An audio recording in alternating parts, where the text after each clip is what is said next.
You may have already seen the first video that I did on the Jaymz Tempest guitar that I got on Amazon. While I felt that it was very good out of the box, I also felt that there were a couple of things that you could do to this thing to greatly improve it. So today I'm going to attempt to do that, and I'm going to show you how I did it.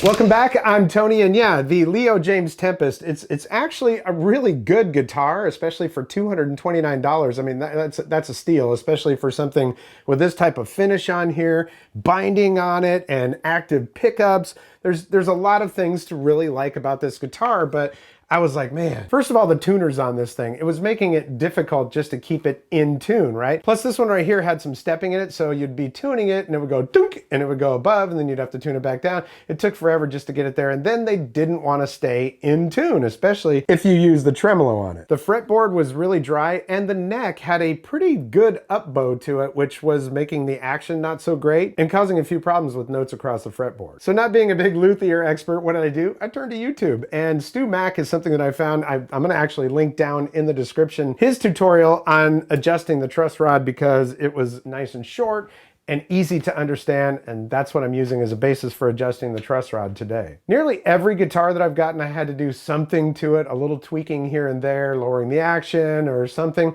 But this one has, well, this one had more challenges to it than others. So because I actually like the guitar and wanted to keep it instead of sending it back, I thought I'd show you how I fixed mine up. So let's go ahead and do that.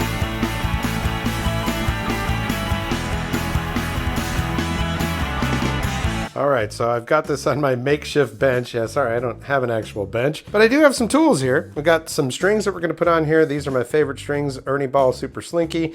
We've got a toolkit for small electronics, and I've also got these D'Addario auto trim tuning machines, inline black finish, set of 6. And these are pretty cool. Let's look at this box real quick here. The D'Addario auto trim tuning machines, inline black finish, set of 6. Now I have installed some of the cheap Amazon ones on a guitar before, but I wanted to step it up this time. These are pretty sweet. Hardened steel cutters automatically trim string ends. So when you're tuning this thing up for the first time, it'll clip off the excess string. Pretty cool. 18:1 gear ratio allows smooth, precise tuning.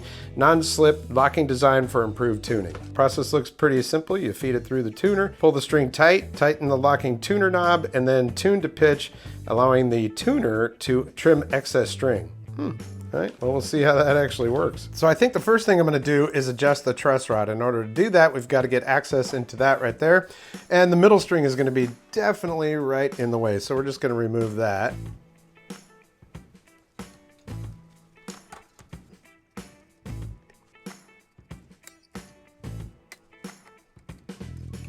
Ooh, that truss rod is way inside there. I don't know if you can see, but it's way inside there, and that's going to be a Allen wrench is what that's going to be, which we did get the Allen wrench with it. You can see down inside there where that's going to go. Sticks in just like that. Like I said, this is the first time that I've ever adjusted a truss rod on one of my guitars. Maybe the first time I ever needed to, which by the way, I would like to point out that this nut here is a bone nut, so that's good. Didn't touch on that in my first video on this. So since this neck has an up bow, I'm gonna wanna turn the Allen wrench towards me, or right. Righty-tighty, lefty-loosey, right? So we're just gonna go ahead and we're just gonna give it a little turn.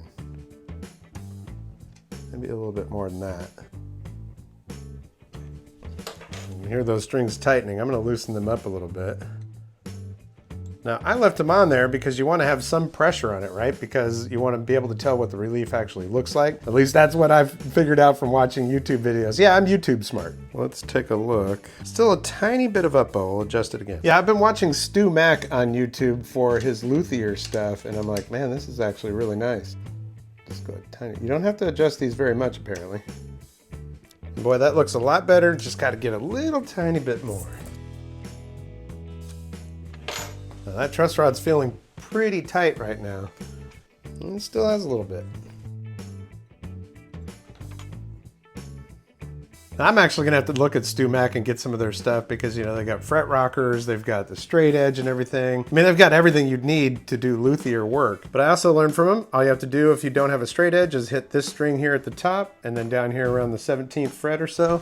Then you can look across your fretboard And that looks pretty consistent already. I think it's pretty straight. So we're gonna go ahead and take the rest of these strings off of here. I'll put this back on here, and then we're gonna swap these out. Now while the strings are off, I'm gonna go ahead and polish this fretboard just a little bit here. Because it was a tiny bit dry. Ah, already looking better. Alrighty, now we'll put this plate back on.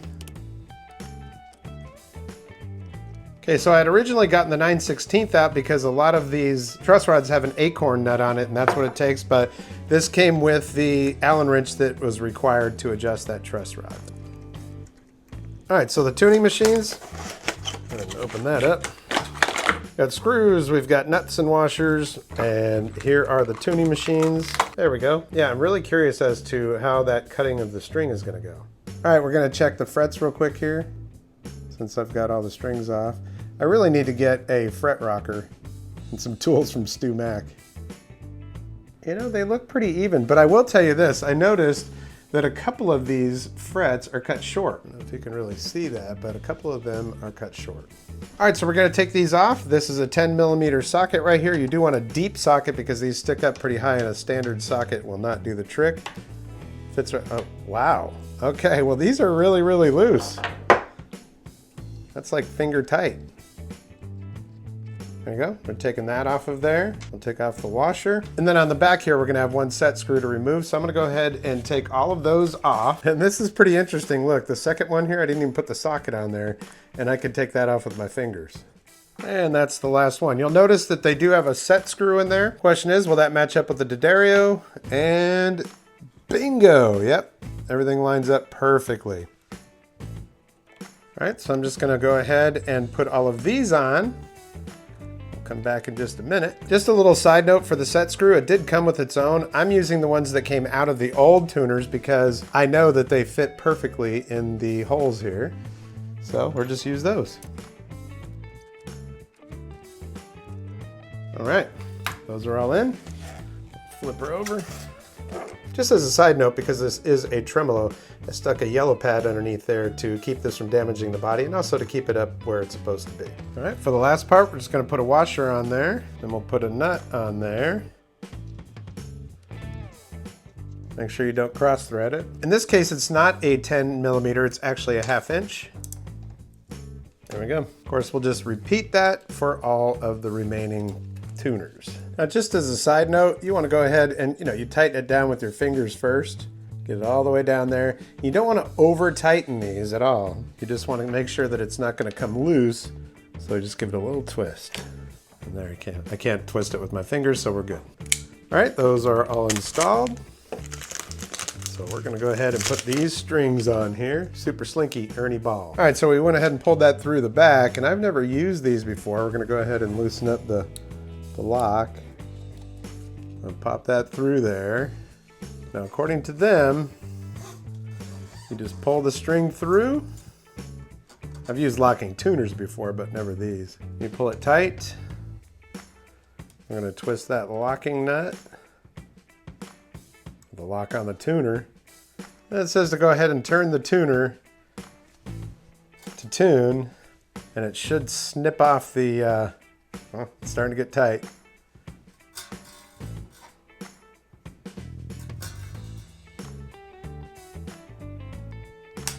Oh, look at that. It actually did. It snipped it right off. That is pretty nice. Yeah, so the way that it works is when it gets almost to tune, then it just snaps it right off. So that's pretty darn cool. I dig that. I'm gonna go ahead and string up the rest of them. Okay, just so you can see how this works, flip that around to this side.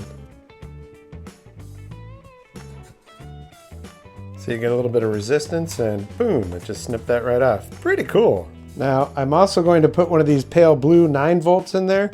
These things are rechargeable with USB-C. They last a long time. I've used these batteries in camera equipment and stuff for over a year now, so I thought, what a perfect match for this guitar being an active pickup guitar.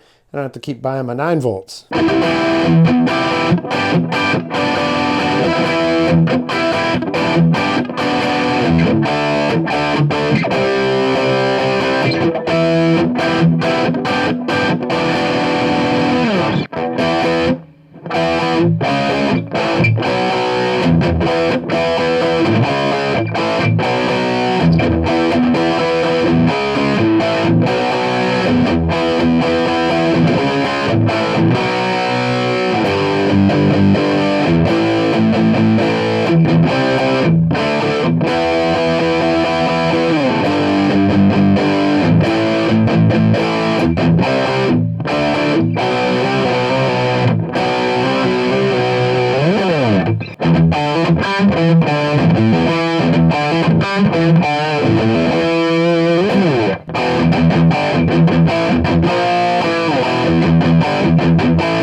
So there we go. She's sounding good. She's looking good. The neck looks so much better now that I waxed that up. With these locking tuners, it stays in tune even when using the tremolo. Well, I mean, reasonably. And part of that is because if you're not familiar with locking tuners, instead of having to wrap your string around several times, which when you use your tremolo, it loosens all that up and it never quite tightens up good. But as you saw, these are not wrapped around several times. In fact, they're not even wrapped around one time. It just goes through, locks in from the back by turning that, and then you just tune it, and these snap the string right off at the end, so everything looks nice and clean. So that was super easy. And now I've never adjusted a truss rod on any of my other guitars. They just didn't need it. This one did. It was very obvious to me. So I'm pleased to say that it's not that difficult to adjust your truss rod. And I'm just going to say, when it comes to strings, Ernie Ball Super Slinky, that's my jam. I've been using those since I think high school.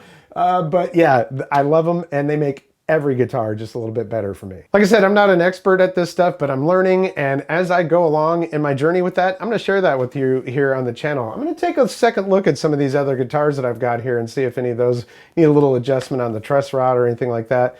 If it's not obvious though, you might not want to mess around with it. You don't need a whole lot of adjustment on those things, as I learned from Stu Mack. All in all though, that has made this guitar just that much better, and I'm gonna be shredding on it. Even with the shortcomings of those weird short frets on there and stuff, I've never seen that before. Leo Jaymz, you gotta get better at that stuff. I mean, these are little details that just really should be taken care of at the factory. Well, I've got a whole bunch more guitar content in the pipeline. I've got to review a couple of mini amps, that Kiesel right there, and I've also got a Bogner mini over there. And this just came in yesterday.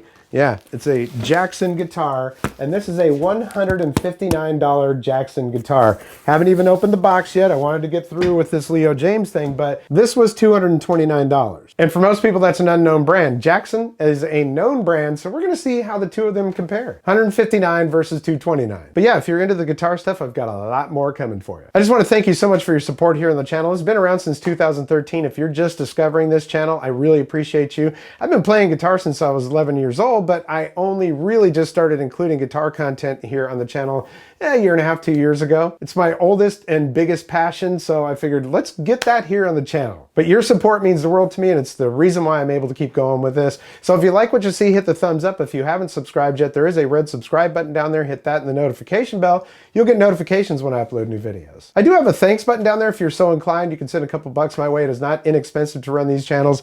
$159 here, $229 there. You get the point.